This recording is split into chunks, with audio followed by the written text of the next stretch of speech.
I agree. I may comment that I've had some exposure to a lot of other state funds, and this may add some level of just general, in terms of how these funds work. One, I think the Senator was absolutely correctly. Initially, there's a lot of low-hanging fruit out there, and that first $20 million goes pretty quickly, and it's not hard to find projects that fit within the criteria that DEP will come up with.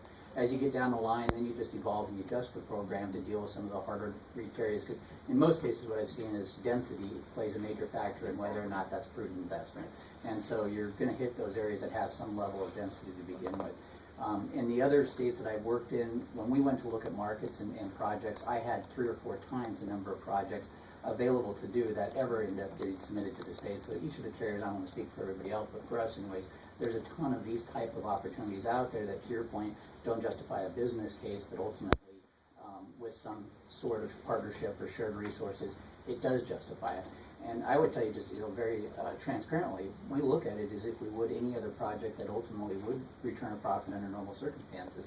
With the additional funding, this is where our break-even point is. We do have some flexibility oftentimes in looking at a longer range goal than necessarily a 5-year business plan or a 7-year business plan or something of that nature, but it does boil down to the numbers.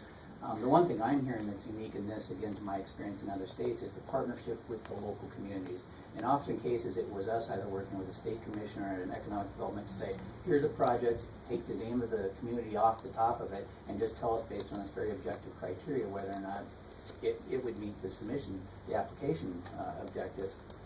Where I'm seeing this, if most of us are familiar with kind of what Google's trying to do out there right now, and whether or not they actually ever get to a point where they're picking up subscribers and growing to the extent that they've commented, one of the things they do is they go into a community with a packet, and they say, we're interested in providing a service in your community. Here's what we want that partnership to look like in the community.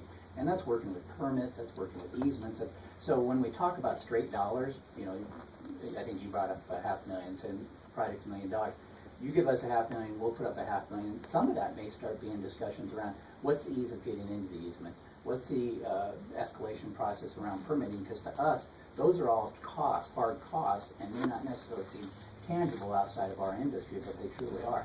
So what excites me about this is when, and again, I think the timeline is extremely urgent, is when you start sitting down and talking to communities, it's going to expand into, okay, it's not just hard dollars here, what the state provides, what the carrier provides, what you provide, it's how easy can we get into it, what are some of the other things that make this project more feasible economically than just simply hard dollars. I don't know if that helps or not, but because I have been involved in a lot of other or a lot of other funds with other states, I've got some exposure to how it's worked for there, and ultimately it's an incredible opportunity for the state to take on, and I applaud the state of Minnesota for having done this, because many of the other states are out ahead of it already. But if I could just follow up, I think your comment was great. All we've done so far is create this matching grant fund, but I think that's just the tip of the iceberg in terms of the conversation that we can have in St. Paul about fostering an environment that's going to allow us to maximize our investment in broadband as a state. And not from the state, but just total. Local communities, private providers, the state chip in a little bit, and how do we maximize more dollars to be a leader in this area?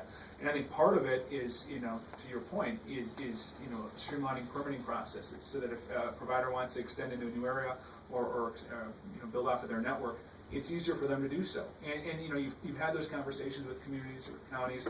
Nobody's losing here. All you're doing is you're talking about, hey, this is what we want to do. Help us get there faster.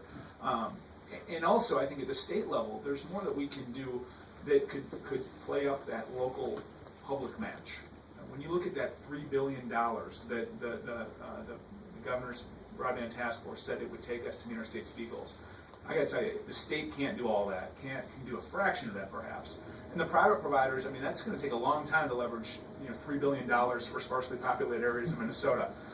What can our rural communities do in greater Minnesota to leverage more of that local public match? And I think that's the sort of conversation that we should have in the coming months and at the legislature next year. It's a much harder conversation because you get into raising public dollars to contribute to partnerships, to help providers extend their networks. And I think it's one that we got to tread carefully when we have that discussion. But if we enter that conversation, from a point of constructive dialogue, of trying to leverage as many dollars as we possibly can. I think that there's great promise in that conversation. And again, that's something that, we tested the waters on trying to have that conversation this year, and it just wasn't, the session was 2 months long. We just weren't going to get into it this year. But maybe that's something that we can talk about a little bit more next year is, how do you maximize that local multiplier effect? You've got X in terms of a state grant, commitment. How can you make that X at 10X at the local level? And that's how you turn a $300 million state contribution over the next 5 years into a $3 billion, commitment to broadband infrastructure in Minnesota over the next, 5 to 10. And so